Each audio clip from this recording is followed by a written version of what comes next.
नमस्कार। आज हम एक ऐसे मुद्दे पर बात करने जा रहे हैं जो भारत में सालों से बल्कि सदियों से एक बड़ी समस्या बना हुआ है, दहेज प्रथा। हाँ, और इस पर हम कुछ एकेडमिक रिसर्च, सरकारी आंकड़ों जैसे एनसीआरबी और दूसरे स्टडीज के आधार पर थोड़ी गहराई से चर्चा करेंगे। हमारा मकसद है इसकी जटिलताओं को समझना, इतिहास, आज की स्थिति, इसके सामाजिक आर्थिक असर और कानूनी पहलू भी। बिल्कुल। और देखिए, ये आंकड़ा सोचने पर मजबूर करता है कि 1961 में कानून आ गया था। फिर भी एक स्टडी बताती है कि ग्रामीण भारत में करीब 95% शादियों में आज भी दहेज का लेन देन होता है। हाँ, ये 95% का आंकड़ा ही अपने आप में बहुत कुछ कह देता है। मतलब कानून अपनी जगह है और समाज की हकीकत अपनी जगह। ये खाई बहुत गहरी है। सही बात है। तो चलिए शुरू से शुरू करते हैं, एकदम बेसिक लेवल पर। दहेज आखिर है क्या? देखिए, सीधे शब्दों में कहें तो ये वो पैसा या सामान या प्रॉपर्टी है जो दुल्हन के घर वाले दूल्हे के घर वालों को देते हैं, शादी की एक मतलब शर्त की तरह। अच्छा, पर क्या ये हमेशा से ऐसा ही था? मैंने सुना है पहले स्त्री धन जैसी कोई चीज होती थी। हाँ, ये जानना जरूरी है। पहले स्त्री धन का रिवाज था। वो बेटी को उसकी अपनी आर्थिक सुरक्षा के लिए दिया जाता था, उसके अपने इस्तेमाल के लिए। उस पर उसी का हक होता था। तो वो एक तरह का सपोर्ट सिस्टम था। बिल्कुल। लेकिन धीरे धीरे समय के साथ ये बेटी के हक से बदलकर दूल्हे पक्ष की मांग बन गया। इसमें संस्कृतिकरण जैसी प्रक्रियाओं का भी रोल रहा है। संस्कृतिकरण, ये क्या है? ये समाजशास्त्र का एक टर्म है। इसका मतलब है वो प्रक्रिया जब निचली मानी जाने वाली जातियां ऊंची मानी जाने वाली जातियों के रीति रिवाज, उनकी आदतें अपनाने लगती हैं, सामाजिक स्टेटस बढ़ाने के लिए। ओह अच्छा, तो दहेज भी ऊंची जातियों से निचली जातियों में फैला। हाँ, कुछ हद तक ऐसा माना जाता है। दुर्भाग्य से दहेज भी उन प्रथाओं में शामिल था जिसे नकल करके अपनाया गया, और ये और ज्यादा फैल गया। तो ये तो हुई पुरानी बात। आज की स्थिति क्या है? कानून इतने साल से है, पर जमीन पर क्या हो रहा है? जमीनी हकीकत वो तो काफी चिंताजनक है। जैसा आपने कहा, 1961 का एक्ट है, पर प्रथा रुकी नहीं। हाँ। एनसीआरबी के ही आंकड़े देख लें 2022 के। हाँ। क्या कहते हैं वो आंकड़े? 2022 में 6,450 दहेज हत्याएं दर्ज हुई। सोचिए, अब 6,500 मौतें। और दहेज निषेध एक्ट के तहत ही अलग से करीब 13,479 मामले दर्ज हुए। 13,000 से ज्यादा केस। कौन से राज्यों में ये ज्यादा हैं? सबसे ज्यादा मामले उत्तर प्रदेश में हैं। उसके बाद बिहार और मध्य प्रदेश का नंबर आता है। और वो विश्व बैंक वाली स्टडी भी तो यही करी थी।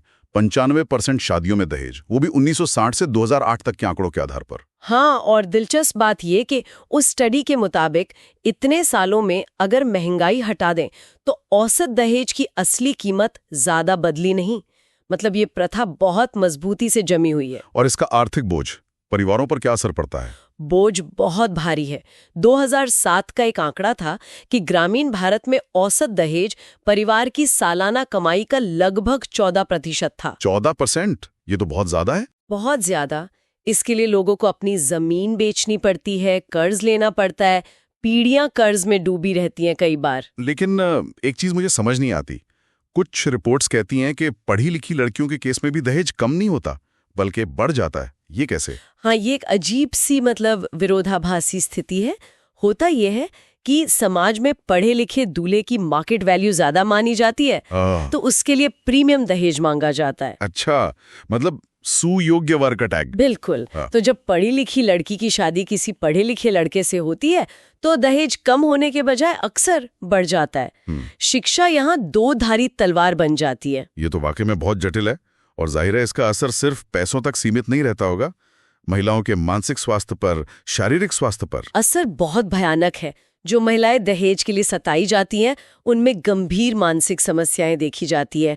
पीटीएसडी, डिप्रेशन, एंजाइटी, उनका आत्मविश्वास खत्म हो जाता है। और शारीरिक हिंसा? वो तो है ही।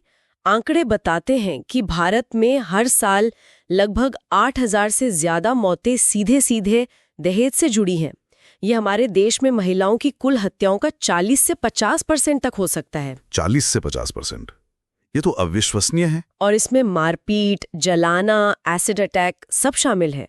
क्रूरता की हदें पार हो जाती हैं। और एक और बात आपने बताई थी, वो पीढ़ी दर पीढ़ी चलने वाली। हाँ, एक स्टडी में ये सामने आया कि जिन सासों ने खुद अपनी शादी में दहेज उत्पीड़न झेला था, उनके अपनी बहू से दहेज मांगने और उसे प्रताड़ित करने की संभावना 14 गुना ज्यादा होती है उन सासों के मुकाबले जिन्होंने ऐसा नहीं झेला था। मतलब ये एक चक्र है जो टूट ही नहीं रहा। बिल्कुल, हिंसा और सोच दोनों पीढ़ी दर पीढ़ी आगे बढ़ रही हैं। अब आते हैं कानून पर। हमारे पास दहेज निषेध अधिनियम 1961 है। आईपीसी में भी धाराएं हैं जैसे 34B और 498A।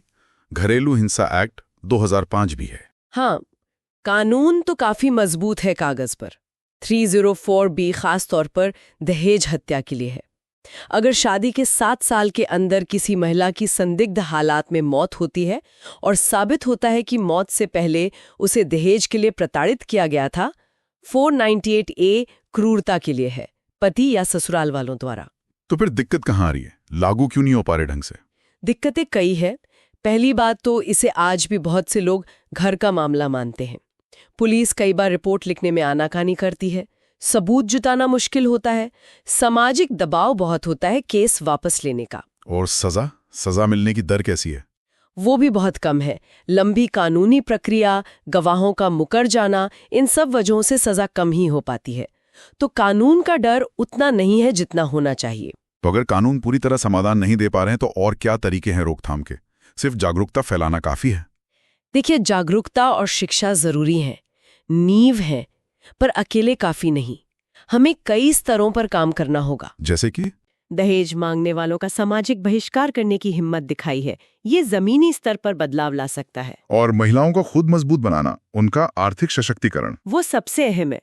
जब महिलाएं आर्थिक रूप से आत्मनिर्भर होंगी, उनके पास नौकरी होगी, संपत्ति में हक होगा, तो उनकी मोलभाव करने की ताकत बढ़ेगी। वो दहेज जैसी मांगों का विरोध करने की स्थिति में होंगी। हाँ, ये बात तो सही है। आर्थिक आजादी बहुत जरूरी है। बिल्कुल। कुछ राज्य सरकारें भी कोशिश कर रही हैं, जैसे लड़कियों की शिक्षा को बढ़ावा देना, नौकरियों में आरक्षण देना वगैरह। तो अगर हम आज की बातचीत को समेटें तो दहेज प्रथा एक बहुत गहरी जड़ें जमाई हुई समस्या है। कानून है पर वो नाकाफी साबित हो रहे हैं। इसका असर सिर्फ आर्थिक नहीं बल्कि सामाजिक और मनोवैज्ञानिक रूप से भी बहुत विनाशकारी है। आंकड़े डराने वाले हैं। हाँ, बिल्कुल।